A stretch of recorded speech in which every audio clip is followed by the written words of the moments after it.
Alright student, अब हम करने जा रहे हैं next question number 8। Question number 8 क्या बोलता है, ध्यान से देखो। Pintu takes 6 days more to complete a certain work then Nishu. एक काम कंप्लीट करने के लिए, एक काम को कंप्लीट करने के लिए पिंटू 6 दिन ज्यादा ले रहा है एज कंपेयर टू निशु। ठीक है, अब आगे together they finish the work in 4 days। और अगर दोनों मिलकर सेम काम करते हैं तो वो काम कितने दिन में कंप्लीट होता है? 4 दिन में। How many days would each take to complete that work if they work alone.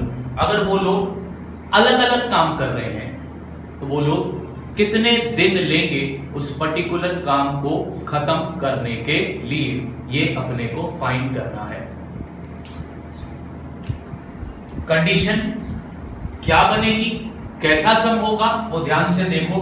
पहला क्वेश्चन को एक बार फिर समझो। पिंटू ने एक काम खत्म करने के लिए, अब मान लो दोनों भी एक घर बना रहे हैं, पिंटू भी घर बना रहा है, निशु भी घर बना रहा है। घर बनाने के लिए पिंटू निशु से कितना दिन ज्यादा ले रहा है? 6 दिन ज्यादा ले रहा है।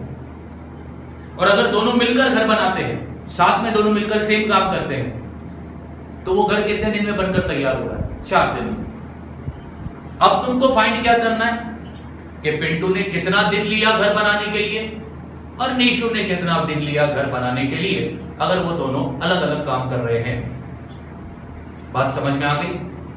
अब यहां पे लिखता हूं solution.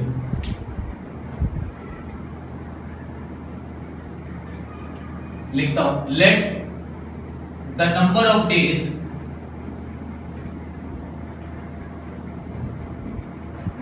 taken by Nishu to complete the work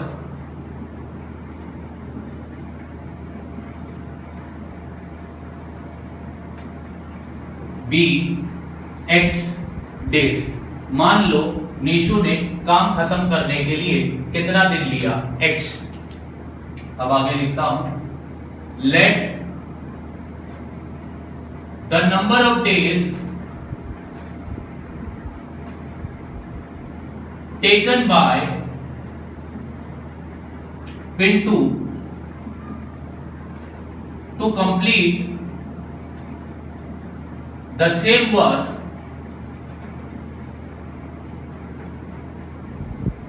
B। अब सेम काम करने के लिए पिंटू ने निशु से कितना दिन ज्यादा लिया? 6 दिन ज्यादा लिया, यानी कि X plus 6 days।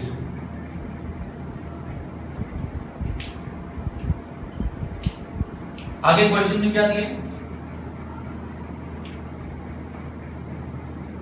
Number of days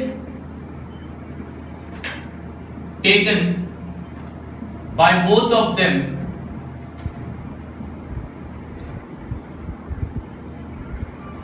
number of days taken by both of them to complete the same work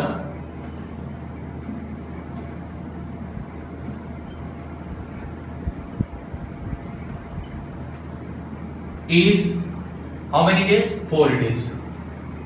अगर दोनों मिलकर सेम काम करते हैं तो वो काम कितने दिन में कंप्लीट हो जाता है? 4 दिन में कंप्लीट होता है। और अगर निशु अलग काम कर रही है तो वो काम कितने दिन में कंप्लीट हो रहा है? X days में। पिंटू अलग काम कर रहा है तो वो काम कितने दिन में कंप्लीट हो रहा है? X plus 6 days में। और दोनों मिलकर अगर सेम काम कर रहे हैं तो वो काम कितने दिन में कंप्लीट होगा? 4 दिन में। अब तुम फाइंड करो कि एक दिन में उसने कितना काम किया। एक दिन में उसने कितना काम किया पिंटू ने, निशु ने। ठीक है, अब यहां पे लिखता हूं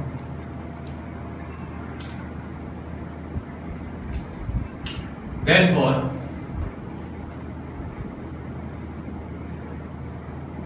work done by Nishu in 1 day। एक दिन में उसने कितना काम किया, ये कैसा मिलेगा? 1/x। 1 को किससे डिवाइड करोगे? x से। तो तुम्हें पता चलेगा निशु ने एक दिन में कितना काम किया। आगे लिखता हूं, वर्क डन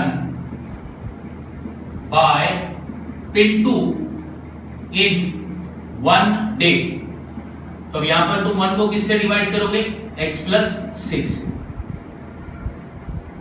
उसके बाद वर्क डन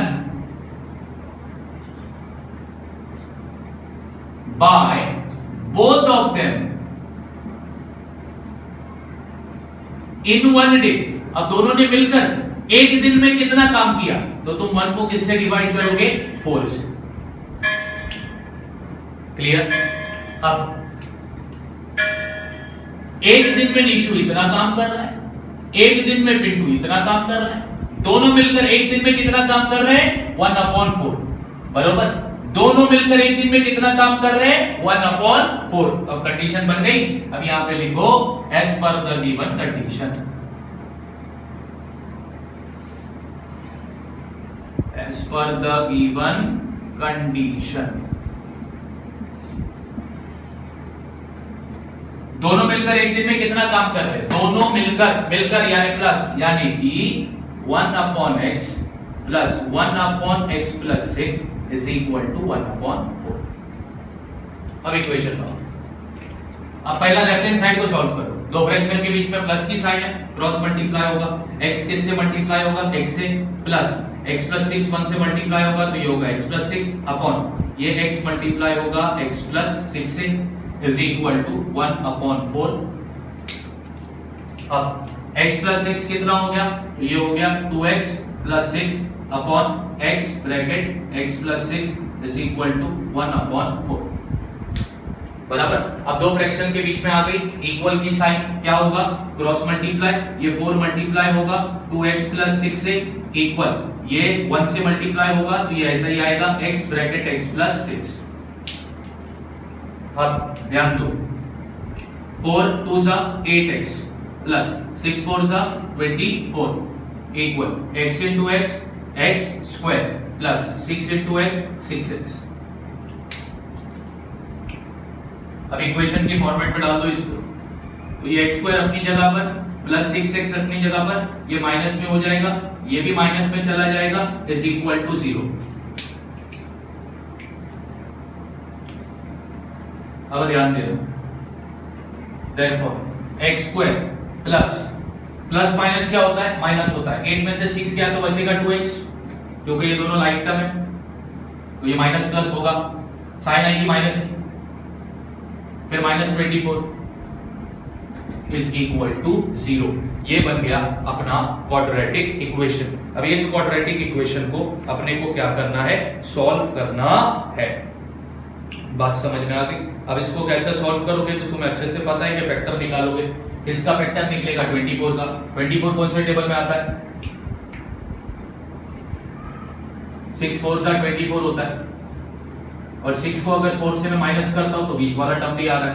तो अब यहां पे लिखता हूं therefore x square minus 2x की जगह पर लिखूंगा 6x 4x minus 24 is equal to 0। अब इनके बीच में साइन कौन सी आएगी? प्लस की, क्योंकि माइनस माइनस क्या होता है? प्लस।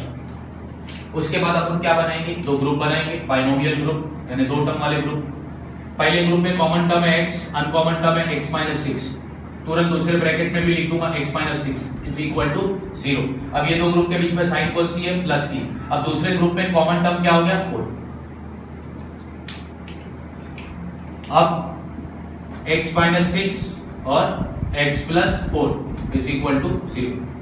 अब ये 0 दोनों के लिए है, therefore x minus 6 is equal to 0 और x plus 4 is equal to 0। अब x की अपने को कितनी वैल्यू मिलेगी? 2 वैल्यू मिलेगी। therefore एक x की वैल्यू मिलेगी 6 प्लस 6 और दूसरे x की वैल्यू मिलेगी माइनस 4, यानी नंबर ऑफ डेज 6 माइनस 4। ठीक है? अब बताओ नंबर ऑफ डेज कभी नेगेटिव होगा क्या? नहीं होगा। तो कौन सी वैल्यू काम की नहीं है? ये वैल्यू काम की नहीं है। तो यहां पे लिखना पड़ेगा x, therefore x is not equal to -4। why? because number of days cannot be negative। यानी x की वैल्यू कौन सी काम की आ गई 6, therefore x is equal to 6। अब तुमको फाइंड करना था कि निशु ने काम कंप्लीट करने को कितना दिन लिया, तो तुमने क्या लिया था x। अब यहां पे लिखता हूं therefore number of days taken by Nishu is 6। आगे लिखता हूं number of days taken by Pintu, तो पिंटू ने 6 दिन ज्यादा लिया था, तो x प्लस 6 यानी 6 प्लस 6 कितना हो गया 12। वैल्यू मिल गई 6 और 12। इस तरह इस क्वेश्चन को तुमको सॉल्व करना था। क्वेश्चन बहुत सिंपल था, तुम्हें फाइंड करना था कि निशु ने काम करने के लिए कितना दिन लिया, पिंटू ने सेम काम करने के लिए कितना दिन लिया। तो तुमने सपोज किया x निशु का और x प्लस 6 पिंटू का। क्यों? क्योंकि पिंटू ने 6 दिन ज्यादा लिया था निशु से। दोनों मिलकर अगर सेम काम करते हैं तो कितने दिन में कंप्लीट होता है 4 दिन। फिर तुमने फाइंड किया कि एक दिन में पिंटू ने कितना काम किया, एक दिन में निशु ने कितना काम किया, फिर एक दिन में दोनों ने मिलाकर कितना काम किया। यहीं पे तुम्हारा बन गया वो इक्वेशन, इसको तुमने सॉल्व कर दिया, तुम्हारा आंसर तुमको मिल गया। इस तरह तुमको इस क्वेश्चन को सॉल्व करना था। आप लोग ये वीडियो को पॉज करके पूरा सम कॉपी कर सकते हैं।